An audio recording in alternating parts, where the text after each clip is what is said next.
ഒരിടത്തൊരിടത്ത് രണ്ടു കർഷകര് ഉണ്ടായിരുന്നു, രാമുവും ദാമുവും. അവര് രണ്ടുപേരും ദരിദ്രര് ആയിരുന്നു. ഒരു നേരത്തെ ആഹാരത്തിനു പോലും അവര് കഷ്ടപ്പെട്ടിരുന്നു. കുട്ടികള് വിശന്നു കരയുന്നത് നോക്കി നിൽക്കാനേ അവർക്ക് കഴിഞ്ഞിരുന്നുള്ളൂ.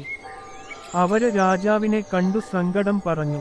പ്രജകളുടെ ക്ഷേമത്തില് തൽപരനായ ആ നല്ല രാജാവ് അവർക്ക് 10 ചാക്ക് നെല്ല് വീതം നൽകി. രാമുവും ദാമുവും സന്തോഷത്തോടെ വീട്ടില് തിരിച്ചെത്തി. രാമു കൂട്ടുകാരെയും ബന്ധുക്കളെയും വിളിച്ചു വിരുന്നു നൽകി. വിരുന്നിനു വന്നവരെല്ലാം രാമുവിനെ പുകഴ്ത്തുകയും വിരുന്നു നൽകാത്ത ദാമുവിനെ കളിയാക്കുകയും ചെയ്തു. ഇതെല്ലാം കണ്ടു പോങ്ങച്ചക്കാരനായ രാമു സന്തോഷിച്ചു. ദാമുവാകട്ടെ ആ നെല്ലില് കുറച്ചെടുത്തു കൃഷി ചെയ്യാന് തീരുമാനിച്ചു. കുറച്ചു നെല്ല് നൽകി ഒരു കാളയെ വാടകക്കെടുത്തു കൃഷി നിലം ഉഴുതുമറിച്ചു, നെല്ല് പാകി. ദാമുവിന്റെ കൃഷി നന്നായി വന്നു. പിന്നെയും പിന്നെയും കൃഷി ചെയ്തു ദാമു ആ നാട്ടിലെ പണക്കാരനായി മാറി. ദാമു നാട്ടുകാർക്കും ബന്ധുക്കൾക്കും വിരുന്നു നൽകി. എല്ലാവരും ദാമുവിനെ പുകഴ്ത്തി.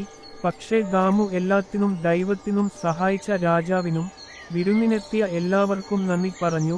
എല്ലാവർക്കും ദാമുവിനെ ഒരുപാടിഷ്ടമായി. ദരിദ്രനായ രാമുവിനെ ആരും കണ്ട ഭാവം പോലും കാണിച്ചില്ല. തന്നെ സഹായിച്ച രാജാവിനെ ചെന്ന് കണ്ടു വില കൂടിയ സമ്മാനങ്ങൾ നൽകാനും ദാമു മറന്നില്ല.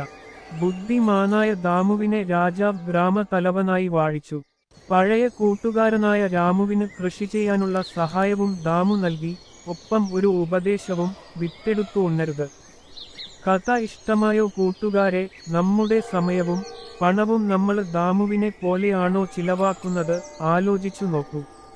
വലിയ നേട്ടങ്ങൾ നേടാന് ചെറിയ സഹനങ്ങളും ബുദ്ധിമുട്ടുകളും സഹിക്കാന് മനസ്സുണ്ടാവണം.